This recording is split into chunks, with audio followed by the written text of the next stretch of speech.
Isu mengenai LGBT saat ini menjadi marak di Indonesia, bahkan di seluruh dunia. Mereka yang merupakan LGBT saat ini sudah tidak lagi sembunyi-sembunyi, bahkan membentuk suatu komunitas. Mereka berusaha agar hubungan pernikahan sesama jenis dilegalkan di seluruh dunia dengan menganggap bahwa hubungan yang mereka jalani adalah cinta yang merupakan bentuk dari bagian hak asasi manusia. Berdasarkan hasil penelitian, beberapa negara telah melegalkan pernikahan sesama jenis. Bagaimanakah hukum positif Indonesia memandang hal ini? Dapatkah pernikahan sesama jenis diakui dan dilegalkan menurut ideologi bangsa yaitu Pancasila? Kelompok LGBT Indonesia meminta masyarakat dan negara mengakui keberadaan mereka dengan mendasarkan kepentingan mereka berdasarkan pasal 28J Undang-Undang Dasar 1945 yang mengatur tentang HAM. Namun dalam Konstitusi Indonesia memandang HAM memiliki batasan, di mana batasannya adalah tidak boleh bertentangan dengan moral, nilai-nilai agama, keamanan, dan ketertiban umum. Indonesia memang bukan negara yang berdasarkan pada agama, namun Pancasila jelas menyatakan bahwa sila pertamanya adalah ketuhanan yang Maha Esa. Sehingga nilai-nilai agama menjadi penjaga sendi-sendi konstitusi dalam mewujudkan kehidupan demokratis bangsa Indonesia. Begitu juga ditegaskan dalam Undang-Undang Nomor 39 Tahun 1999 tentang HAM yang membatasi HAM memungkinkan demi penghormatan kepada HAM, oleh karenanya negara hadir dalam melakukan batasan-batasan tersebut untuk kepentingan bangsa. HAM diatur dalam undang-undang ini hanya dapat dibatasi oleh dan berdasarkan undang-undang, semata-mata untuk menjamin pengakuan dan penghormatan terhadap HAM serta kebebasan dasar orang lain, kesusilaan, ketertiban umum, dan kepentingan bangsa. Hak untuk menikah dan berkeluarga bukan ditujukan untuk menjustifikasi pernikahan sesama jenis.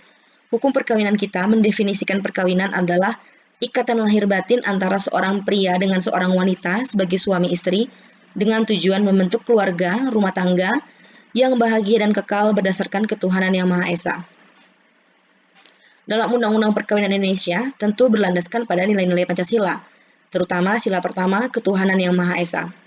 Tidak ada agama yang melegalkan pernikahan sesama jenis, maka dapat disimpulkan bahwa tidak dibenarkan bila LGBT dan pernikahan sesama jenis menjadi legal di Indonesia. Mengingat kembali Indonesia merupakan negara hukum dengan masyarakat yang menghargai tradisi dan agama masing-masing.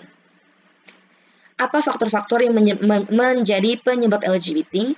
Menurut penelitian yang dilakukan Mustia dalam tulisannya Lesbian, Gay, Bisexual, and Transgender, Pandangan Islam dan Faktor Penyebabnya serta Solusinya, dikatakan bahwa faktor pertama adalah keluarga dan juga trauma di masa kanak-kanak.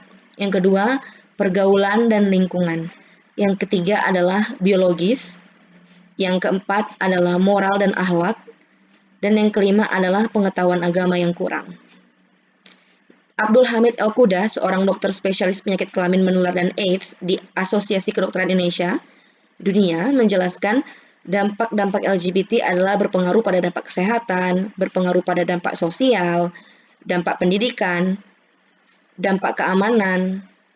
Maka untuk mengantisipasinya berdasarkan penelitian Ihsan Daholnafi dan Hoyru Jial, dampak LGBT dan antisipasinya di masyarakat, dikatakan ditulisnya di situ bahwa perlu menumbuhkan kesadaran individual bagi pelaku LGBT.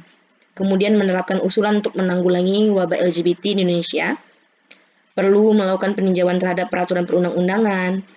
Kemudian mendirikan pusat kajian penanggulangan LGBT.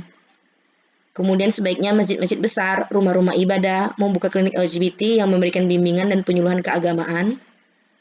Pemerintah bersama masyarakat perlu melakukan kampanye besar-besaran untuk memberikan penyuluhan mengenai LGBT, perlu memberikan pendekatan yang integral dalam memandang kedudukan LGBT di tengah masyarakat, dan melakukan pendekatan kepada para pemimpin di media massa, khususnya media televisi, agar mencegah dijadikannya media massa sebagai ajang kampanye bebas penyebaran paham dan praktik LGBT. Demikian yang dapat disampaikan hari ini. Sekian dan terima kasih. Kita ketemu di Learning Journal berikutnya.